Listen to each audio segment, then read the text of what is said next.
The word pumpkin was supposed to mean candy, costumes, and laughter. In Dearborn, Michigan, it meant something far darker. That October air carried the smell of rain and fear. Federal agents had been watching a chat room that didn't talk about movies or masks, it talked about targets. The message was short, cryptic, and chilling: Pumpkin Day will be loud this year. If stories like this fascinate you, hit subscribe, because this one only gets darker. It started as a rumor in the algorithmic shadows of social media. Teenagers exchanging encrypted messages, memes, and codes that adults dismissed as edgy jokes. But deep inside the Joint Terrorism Task Force headquarters in Detroit, agents had been following digital breadcrumbs, each one leading closer to a suburban basement where the laughter of youth had been replaced by the metallic click of weapon parts. By the time the leaves turned orange, 5 names sat on a federal list. None older than 20. Some still living with their parents. They weren't ghosts in the system, they were American-born kids from quiet neighborhoods. High schoolers who once posted selfies in gaming streams, now speaking in hushed tones about the mission. The investigation had begun months earlier, when an online forum flagged repeated mentions of Halloween cleansing. A veteran FBI analyst, the kind who'd seen patterns where others saw chaos, noticed a cluster of usernames using the same phrases, posting at the same hour, across different states. When agents traced one of those accounts back to Dearborn, they found a 16-year-old who'd been practicing with replica rifles in the woods, and bragging about learning tactics. It wasn't long before surveillance vans blended into the Michigan suburbs. Drones captured night footage of abandoned lots. Inside one, figures moved under flickering streetlights, marking imaginary targets on the ground. The youngest suspect wore a skull mask. What they didn't know was that every move, every word, was being recorded. Every test run was another nail in their plan's coffin. On October 30th, as kids prepared their costumes, agents prepared their raid. It was early morning when headlights flooded a narrow street in Dearborn. A quiet neighborhood turned into a crime scene of flashing blue and red.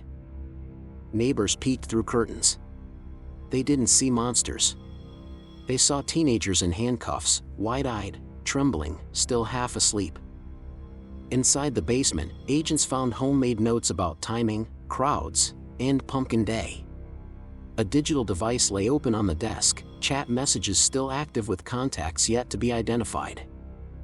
The FBI's statement would come hours later: a planned act of violence, inspired by international extremism, has been prevented. But behind that calm press release was a haunting question: how did a holiday meant for masks and laughter turn into the language of terror?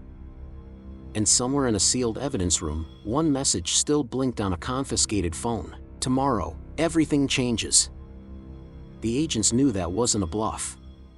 It was a warning that came too close. The raids in Dearborn were over in minutes, but the investigation was just beginning. Inside the FBI's Detroit field office, analysts stared at rows of screens filled with fragments, encrypted messages, usernames, timestamps. Each pixel held a clue to how a small group of American teenagers nearly turned Halloween night into tragedy. The first connection came through a gaming server. What began as casual chats about politics and world events had shifted over months into something darker: talks of loyalty, purity, and sacrifice. Federal investigators soon realized these weren't random posts. They were recruitment points. Someone, somewhere, had been feeding them ideas drawn from international extremist propaganda, translated, edited, and disguised as memes. The suspects had never met in person until a few weeks before Halloween. They called themselves the Collective. To them, it sounded noble. To the FBI, it sounded like the first layer of a digital spiderweb stretching across state lines. Interviews with parents painted a portrait of confusion. They described honor roll students who'd grown quiet, withdrawn, obsessed with proving themselves.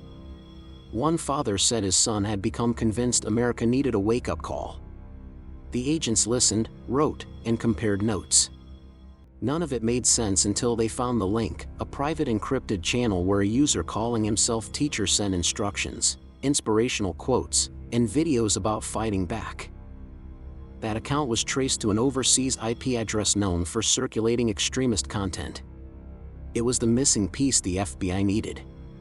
The teacher wasn't a mentor, it was a digital manipulator, convincing disillusioned young people they were soldiers in a hidden war. As Halloween drew near, the online chatter shifted from fantasy to logistics. Mentions of specific Michigan landmarks appeared in coded form. The park, the street, the stage. Each term now meant something else, possible gathering points. The agents tightened their surveillance. On October 28, a surveillance microphone caught one of the suspects whispering, "It's almost Pumpkin Day." That phrase, repeated days earlier online, triggered the emergency protocol. Within hours, the FBI's Joint Terrorism Task Force activated a full-scale operation. By the time the arrests were made, the suspects had gathered mock weapons, maps, and propaganda material.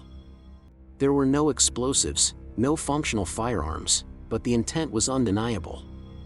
The FBI called it ideological grooming turned operational. But behind the briefings and press conferences, agents privately debated a harder question: where does ideology end and influence begin? One investigator described it bluntly: they weren't terrorists yet. They were being shaped into ones. Forensic experts continued to comb through terabytes of chat logs, finding traces of others in different states using the same pumpkin code. The Department of Justice confirmed cross-agency coordination with cyber units in Washington, suspecting that more young users had been pulled into similar networks. And while the nation moved on, the people of Dearborn did not. Local schools tightened online safety rules. Parents attended FBI briefings on digital radicalization. For them, the fear wasn't in what almost happened, it was in realizing how close it had come. In a secure facility outside Detroit, one of the detained teens sat across from federal agents, refusing to speak. Only once did he lift his head and say, "We just wanted to be part of something real."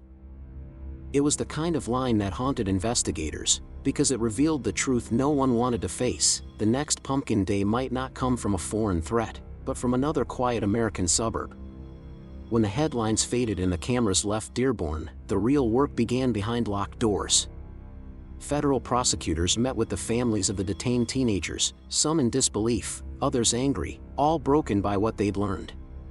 The FBI called the case a success, but in the quiet corners of Michigan, it didn't feel like victory. It felt like a warning.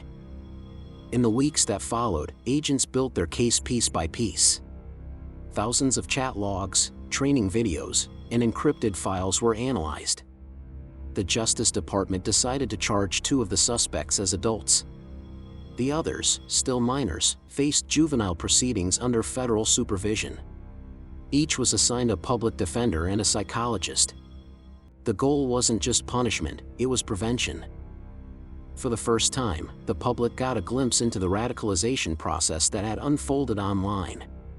Investigators confirmed that a foreign extremist network had been deliberately targeting American teens through private platforms, hiding messages behind gaming forums and social feeds.